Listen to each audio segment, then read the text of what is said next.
God damn it, but isn't today a perfect fucking example of why we should talk about the difference between writer's block and writer's burnout?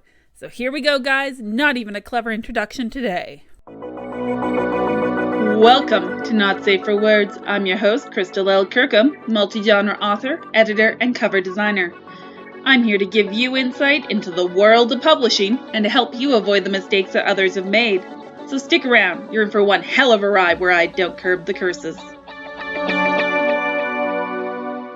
If you're feeling cheated that I didn't even attempt to do a fucking clever intro, then join the club because I'm disappointed in me too. But when I said that today is a perfect fucking example of why we need to talk about the differences between writing burnout and writer's block, I couldn't think of a more perfect example. Today was rather overwhelming, but if any of you follow me on Twitter or talk to me about my life in general at any point, you may come to the conclusion that I am a really busy fucking person. I don't get a break. It is one thing after another in my life. Today, as I said, is a perfect example of why it can be hard to tell the difference between writer's block and writer's burnout. Because today started, as most days do, at 5:30 in the morning. And at 5:30 in the morning, I got out of bed, dealt with my dogs because I have a lot of them. And I got ready for work. I did my wonderful half an hour commute into the city because I live out in the middle of buttfuck nowhere, which I really, really love being able to do.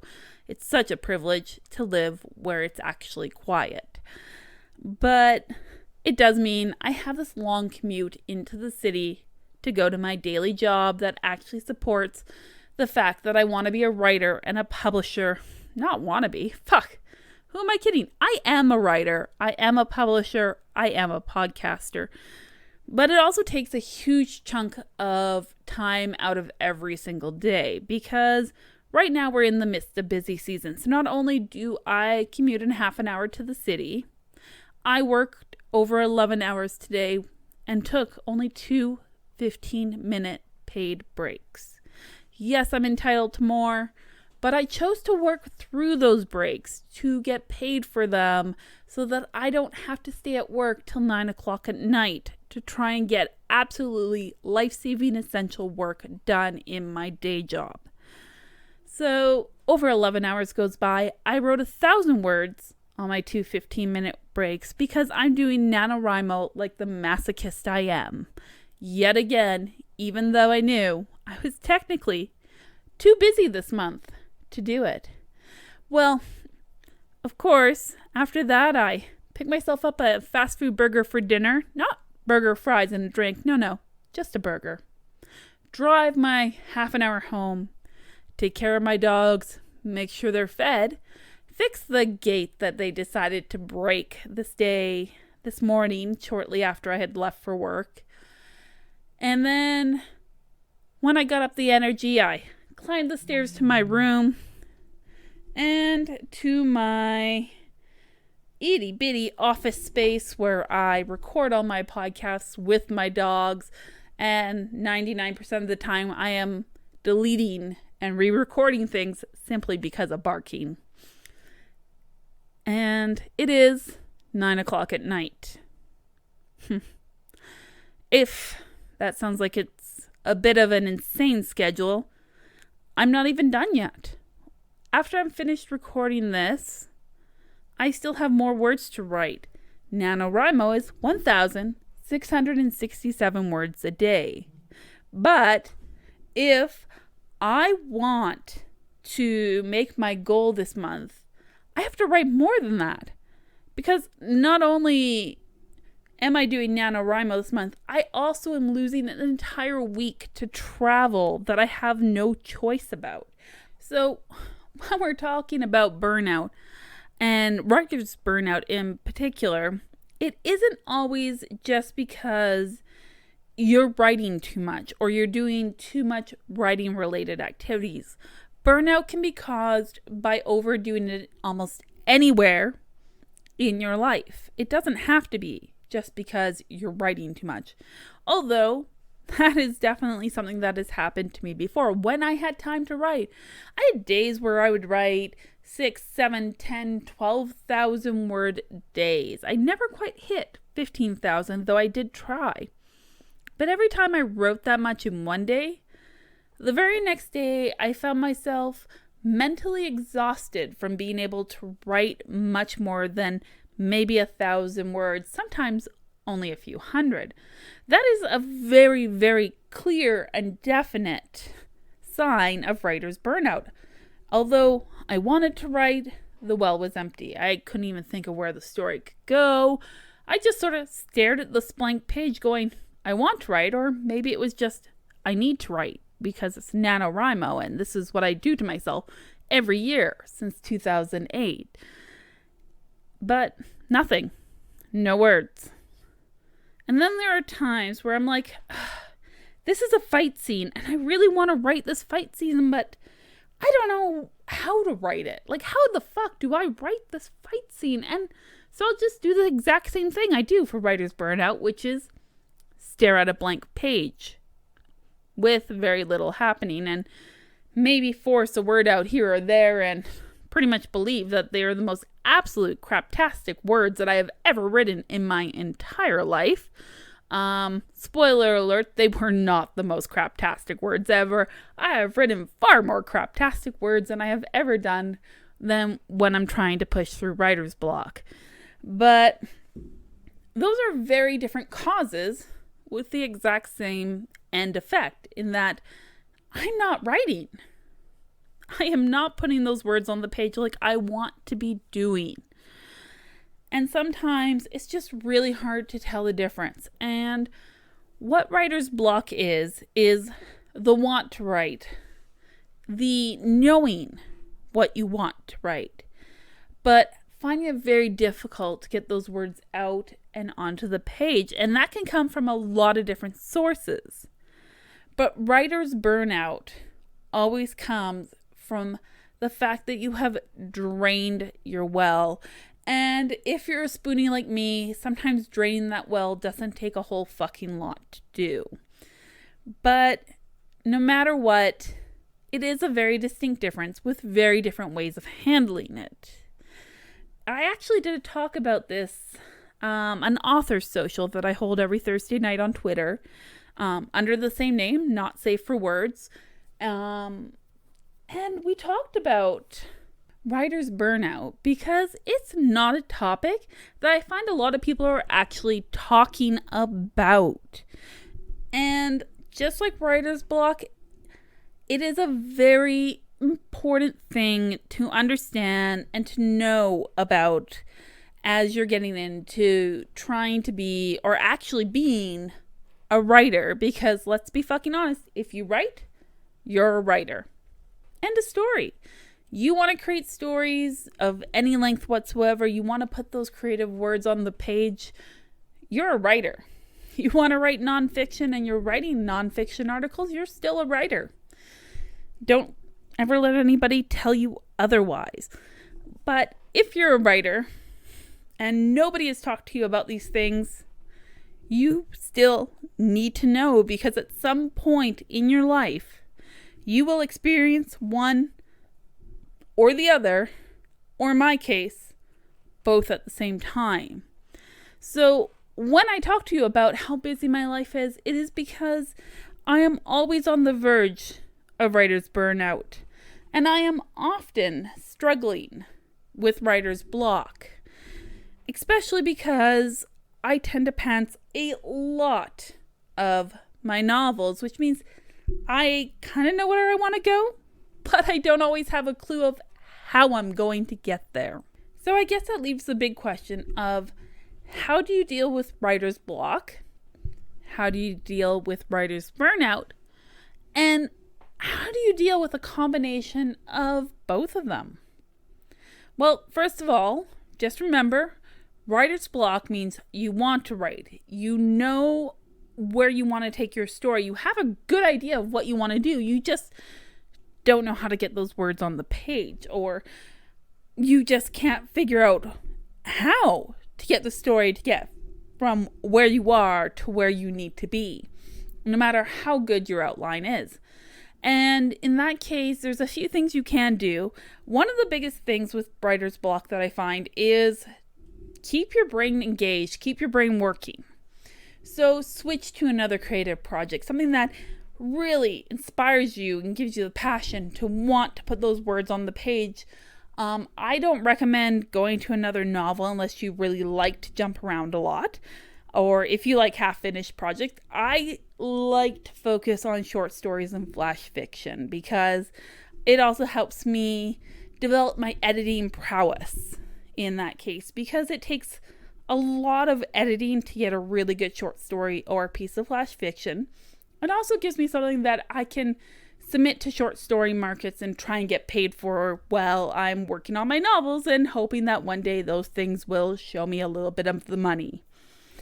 That is one of the ways you can do. I do recommend keeping your brain engaged in some sort of creative activity. So even if you're not writing, try and keep your brain thinking about maybe where you want to take the plot and how it gets there. Or just put it at the back of your mind and do something mindless for a little bit. But never take a really long break for writer's block. And when I say this, I'm going to once again remind you, not everybody's advice is going to be right for you. So if my advice doesn't fucking work for you, please don't take it. Don't force yourself to fit anybody else's mold. These are just the things that I have found that work for me and might just work for you, or they tend to work for a lot of people. Now, sometimes music can help. Sometimes music really doesn't fucking help. I've found 8D music. If you haven't heard about that, you can Google it. It's really fascinating, and it helps take my inhibitions in my brain and my thinking process out of the writing process, which seems like it shouldn't work, but it does really well for me and helps me to focus on what I'm trying to produce. But it keeps that little part of my brain that wants to actively, get in the way, out of the way. So those are a few things you can try, but Google is your best friend. Writer's block is something people talk about all the fucking time, so you are going to find 1,000,001 suggestions. Find the one that works for you, or find several that work for you depending on the situation. Now, writer's burnout, it's important to remember that burnout can come from any aspect of your life. Basically, what it means is your well is dry. You stare at that blank page and you're like, fuck me. Do I really have to put words on this thing? I feel like I'm obligated to do so. I'm a writer. I should be writing, after all. But it's not there. You have a hard time even wanting to find the passion for any story, let alone the one you're trying to work on. So, how do you combat that? I mean, taking a break is probably one of the best things you can do. If you feel the need to be creative, then definitely try something non-writing creative. Go ahead. Crocheting, knitting, sewing, drawing. Ukulele. I mentioned that simply because I looked over and saw my ukulele sitting on the other side of the room. Don't ever expect me to play that on my podcast because I really, really suck at it, but I have taken lessons. Just find something, or read a book. Watch some new movies, something you haven't seen before. Fill the creative well. But I'm just going to give you a warning. Sometimes when you step away for a little bit too long, it's kind of hard to come back. And I've been there. I've done that. I've never been a fan of it. I hate feeling like I've lost touch with my creative side. So do find an outlet for those creative juices, and maybe sometimes you might find something you like to do more, maybe something you like to do better. But if you really love writing, come back to it. Just don't leave for too long if it's something you think is your passion, you believe with all your heart is something that you need to be doing. And I'm going to leave that bark in. Normally I edit those things out, but tonight I'm fucking tired, so you get to hear my dogs bark on the air. I guess that really leaves, you do need to know if burnout is happening. Like, if you feel like life is just too much and there's too much going on, but you don't want to drop the writing, then you need to find a way to deal with the stress of the situation, no matter where it's coming from or how it is. And sometimes that's really fucking hard to do. And maybe in that case, if you want to keep writing despite feeling burnt out and unable to, don't hold yourself to any sort of standard, or hold yourself to the most minimal standard you can. Just say to yourself, I'll write one sentence tonight. Just one sentence. It's still one more sentence than you had the day before. You are still writing, you are still creating, you are still trying to do something.